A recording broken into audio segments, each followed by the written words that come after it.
Bonjour, bien-aimés frères et sœurs, que la grâce et la paix du Seigneur reposent sur chacun d'entre nous. Je crois que chacun s'est bien réveillé parce que la main puissante de Dieu a été avec nous durant toute la nuit jusqu'en ce matin. Et nous voici encore sur la plateforme Pain de Vie et pour notre méditation journalière. Alors, avant de continuer, nous allons rapidement souffler un peu en musique avec le Seigneur Jésus-Christ.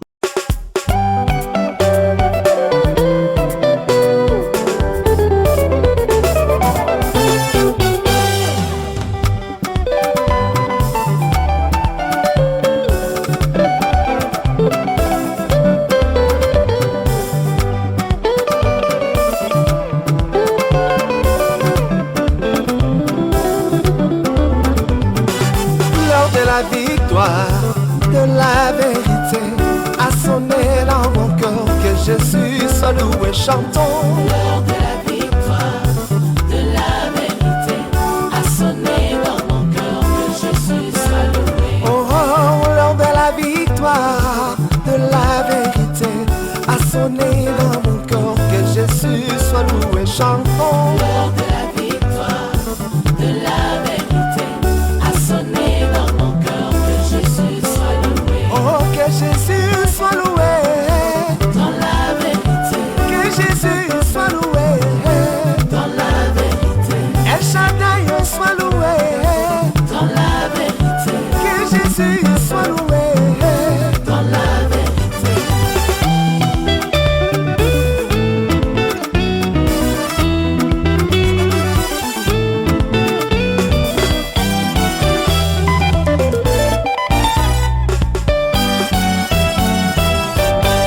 Je voudrais rendre gloire à Dieu qui nous permet d'être au devant de lui ce matin. Tout ceci pour être enrichi par sa parole et donner accès à nos âmes de recevoir la nourriture du ciel. Que le nom de l'Éternel soit béni et célébré. Bien-aimés frères et sœurs, c'est pour moi une grande joie d'être avec vous en ce matin sur la plateforme Pain de Vie. C'est pour cela, sans trop tarder, nous allons vraiment prendre nos Bibles dans le livre d'Ésaïe chapitre 10 à partir du verset 26 au verset 28.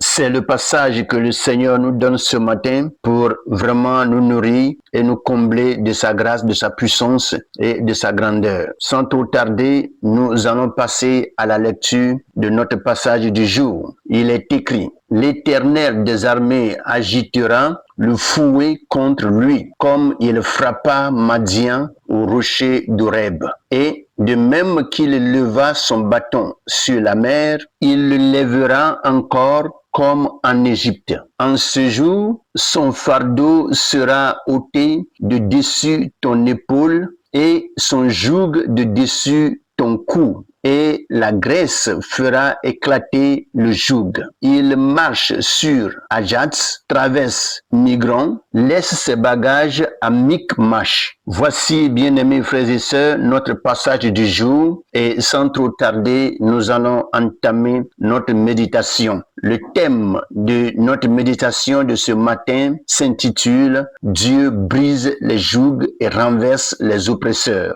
À quoi ce passage nous amène ce matin? Dans ce passage, le prophète Ésaïe annonce que Dieu va intervenir puissamment pour délivrer son peuple de l'oppression de l'Assyrie. Même lorsque l'ennemi paraît invincible, Dieu reste souverain et capable de libérer son peuple. Sur ce, notre thème de ce matin sera développé sur 5 points suivants. Point 1. Dieu combat pour son peuple. Point 2. Le Dieu qui renverse les puissances oppressives. Point 3. Dieu enlève le joug de l'oppression. Point 4. L'onction de Dieu brise le joug. Et le point 5. Même lorsque l'ennemi avance, Dieu a déjà prévu la délivrance. Après que nous ayons développé ces 5 points, nous allons passer passer à une petite conclusion et après la conclusion, une prière qui va nous amener à la fin de notre méditation de ce matin. Allons rapidement au point 1 pour commencer notre méditation de ce matin. Dieu combat pour son peuple. Dans le verset 26 de notre passage, il est écrit: L'Éternel des armées agitera le fouet contre lui. Ici, Dieu se présente comme le Seigneur des armées, celui qui possède toute autorité sur les puissances visibles et invisibles. Au travers de ce texte, nous pouvons voir que le prophète rappelle deux grandes délivrances. La victoire sur Madian, la délivrance d'Égypte. Cela signifie que Dieu qui a délivré hier, délivre encore aujourd'hui. Sachons-le bien que dans Hébreux chapitre 13, le verset 8, il est écrit: Jésus-Christ est le même hier, aujourd'hui et éternellement. Ce qui veut dire que ce que Dieu a fait hier, il le fait encore aujourd'hui. Ce n'est pas un Dieu qui est limité. Ce n'est pas un Dieu de l'ancien temps ni du nouveau temps. Il est et il sera toujours. Souvenez-vous de ce passage que nous avons lu hier dans notre méditation, Exode 14, le verset 14, qui dit ceci: L'Éternel combattra pour vous et vous gardez le silence. Au devant de tout combat, en réalité, ce n'est pas nous qui combattons. C'est Dieu, notre Père, qui combat pour nous. Il est toujours à côté de nous parce qu'il vit en nous et il règne en nous et il travaille avec nous dans le nom de Jésus. C'est pour cela, pour toute victoire que nous remportons, la parole de Dieu dit: ce n'est ni par la force, ni par l'intelligence, mais c'est par l'Esprit de Dieu. Point 2. Le Dieu qui renverse les puissances oppressives. Comme nous le lisons dans notre passage au verset 26, il est écrit: comme il frappa Madian au rocher d'Horeb. Cette référence nous rappelle la victoire de Gédéon contre Madian. Lisons Juges chapitre 7, le verset 2. L'Éternel dit à Gédéon: le peuple que tu as avec toi est trop nombreux, afin qu'Israël ne tire pas gloire contre moi. Lorsque nous suivons l'histoire dans le livre de Juges chapitre 7, il est dit que Dieu avait réduit l'armée de Gédéon à 300 hommes pour montrer que la victoire vient de lui et non pas des hommes. Ceci nous révèle que Dieu n'a pas besoin de grandes forces humaines pour agir. Il n'a pas besoin d'aide, il n'a pas besoin de soutien parce qu'il s'appelle le Tout-Puissant. Il a toute autorité, il a toute force pour agir. C'est pour cela quiconque s'élève contre Dieu cherche sa propre destruction. Point 3. Dieu enlève le joug de l'oppression. Dans notre verset 27 de notre passage, il est dit: son fardeau sera ôté de dessus ton épaule. Le joug symbolise l'oppression, l'esclavage, la domination et la souffrance. Mais Dieu promet dans tout cela la libération. Peu importe le joug qui pèse sur notre épaule, le Seigneur est capable de l'enlever. Quel que soit le type de joug que ce soit, il a la possibilité, il a la puissance de l'enlever pour nous accorder la libération au nom puissant de Jésus. Lisons rapidement Matthieu chapitre 11, le verset 28, qui nous dit ceci: venez à moi, vous tous qui êtes fatigués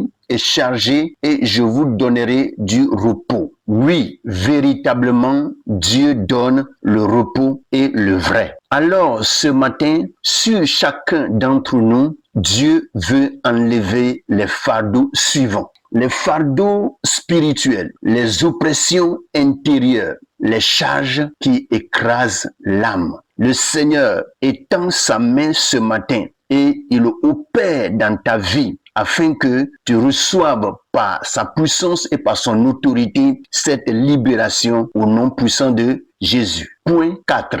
L'onction de Dieu brise le joug. Dans notre passage au verset 27, il est écrit ceci. La graisse fera éclater le joug. Dans le langage biblique, la graisse évoque l'abondance et la bénédiction de Dieu. Beaucoup d'enseignements chrétiens voient ici l'image de l'onction divine qui détruit les chaînes. Ce n'est pas aussi mauvais. Lisons 2 Corinthiens chapitre 3, le verset 17, qui dit ceci. Là où est l'Esprit du Seigneur, là est la liberté. Toutefois que la puissance de Dieu règne au milieu de nous, cette puissance apporte la liberté. Il y a plusieurs qui se disent aujourd'hui que plusieurs chrétiens vont à l'église mais traînent encore dans leur vie les mêmes problèmes qu'ils avaient dès qu'ils sont rentrés dans l'église. Ceci, c'est un manque de foi et un manque d'engagement. Lorsque on est totalement engagé et que on prend vraiment sa vie au sérieux, toutefois que tu portes tes regards sur le Seigneur d'une manière sincère, le Seigneur interviendra sûrement dans ta vie et tu obtiendras la délivrance au nom de Jésus. Dieu ne se trompe pas et Dieu ne trompe personne. Laissez-moi vous dire ce matin que quand Dieu agit, ce qui semble impossible se brise. Point 5. Même lorsque l'ennemi avance, Dieu a déjà prévu la délivrance. Dans notre passage au verset 28, il est écrit ceci. Il marche sur Ajax, traverse Migron. Ici, le prophète décrit l'avancée de l'armée ennemie vers Jérusalem. Humainement, la menace semble proche, mais dans le plan de Dieu, l'ennemi avance, mais sa chute est déjà décidée. Ce qui fait que, quelle que soit l'avancée de l'ennemi, l'échec est déjà dans son camp. Lisons Psaume 91, le verset 2. L'Éternel est mon refuge et ma forteresse, mon Dieu en qui je me confie. Tout dépend de celui en qui nous nous confions et celui que nous avons comme sécurité, ou soit qui assume notre sûreté. Toutefois que nous avons l'Éternel comme refuge, notre victoire est certaine et la délivrance est totale. Bien-aimés frères et sœurs, notre passage de ce matin nous rappelle plusieurs vérités. Dieu combat pour ses enfants. Dieu peut briser tout joug d'oppression. Aucune puissance humaine n'est au-dessus de Dieu. La délivrance peut venir au moment où l'ennemi semble le plus proche. N'ayons pas peur, car la victoire de l'Éternel est de notre côté. N'oublions pas cette parole qui nous dit « Résistez au diable et il fuira loin de vous ». Toutefois que nous résistons par la foi, nous résistons dans la parole, nous résistons par le sang de Jésus au diable, certainement il prendra fuite au nom de Jésus. Bien-aimés frères et sœurs, notre passage de ce matin, Ésaïe chapitre 10, le verset 26 au verset 28, est un message d'espérance. Même lorsque les circonstances semblent sombres, même lorsque les forces adversaires semblent avancer, Dieu n'a jamais perdu le contrôle de l'histoire. Le Seigneur est capable de renverser les oppresseurs, briser les chaînes, enlever les fardeaux et donner la liberté à son peuple. Prions le Seigneur. Seigneur Dieu Tout-Puissant, je reconnais aujourd'hui que tu es le Dieu des armées, le Dieu qui combat pour son peuple. Lorsque les fardeaux deviennent lourds et que les oppressions semblent fortes, rappelle-moi que ta puissance est plus grande que tout. Brise dans ma vie tout joug qui m'empêchent d'avancer. Renverse toute oppression visible ou invisible. Seigneur, enlève les charges qui pèsent sur mon âme et remplis mon cœur de ta paix. Que ton esprit agisse avec puissance afin que toute chaîne se brise et que la liberté règne dans ma vie. Je déclare que tu es mon refuge, ma forteresse et mon libérateur. Au nom puissant de Jésus-Christ. Amen. Bien-aimés frères et sœurs, que la paix et les bontés de l'Éternel nous soient multipliées. Nous voici à la fin de cette méditation. Ma prière pour chacun d'entre nous, c'est que nous continuions à lire ces passages qui sont dans la méditation et que nous-mêmes nous méditons sur ces passages et laisser le soin au Saint-Esprit de nous enseigner et de nous instruire dans le nom puissant de Jésus. Passez une bonne et agréable journée avec le Seigneur Jésus au nom de Jésus. Amen.